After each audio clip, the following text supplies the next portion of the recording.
Sweden جانے کے خواہشمند پاکستانیوں کے لیے خوشخبری۔ اسلام آباد میں سویڈش سفارتخانے نے ویزا سروسز کو بحال کر دیا۔ ابتدائی طور پر سویڈن 90 روز کا شینجن ویزا جاری کرے گا۔ سویڈن اور پاکستان کے درمیان 2 جولائی کو اسٹاک ہوم میں مذاکرات کے بعد سویڈن سفارتخانے نے اسلام آباد میں طویل عرصے کے بعد ویزا سروسز کو بحال کیا۔ اسی حوالے سے مزید تفصیلات جانتے ہیں چودھری ظفر ساہی سے۔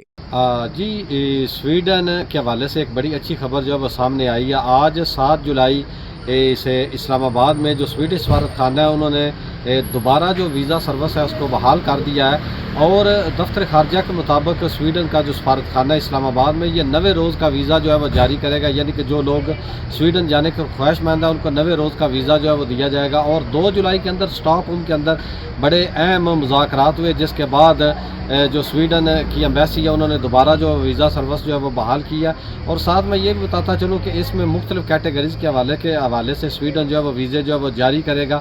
ایک طویل عرصے کے بعد جو ہے سویڈن اور پاکستان کے درمیان تمام معاملات جو ہیں وہ طے پائے ہیں، اور ان میں ہنرمند جو افراد ہیں ان کو ترجیح دی جائے گی، خصوصاً الیکٹرک شعبے سے جو وابستہ ہیں، اور دوسرے مختلف اہم جو شعبے ہیں اس حوالے سے سویڈن جو ہے وہ یعنی کہ ہنرمند جو افراد ہیں ان کو سویڈن جو ہے وہ ویزے جو ہے وہ جاری کرے گا۔ اور اس حوالے سے جلد ہم اپنے ناظرین کو انشاءاللہ تعالی جو مکمل اس کی تفصیلات ہیں، جو ویب سائٹ ہے وہ بھی آپ کو جو ہے وہ جاری کر دیں گے، جس کے مطابق آپ اس کو ریڈ کر کے آپ اسلام آباد کے اندر جو سویڈن کا سفارتخانہ ہے وہاں سے آپ ویزا جو ہے بآسانی جو ہے وہ اپلائی کر سکیں۔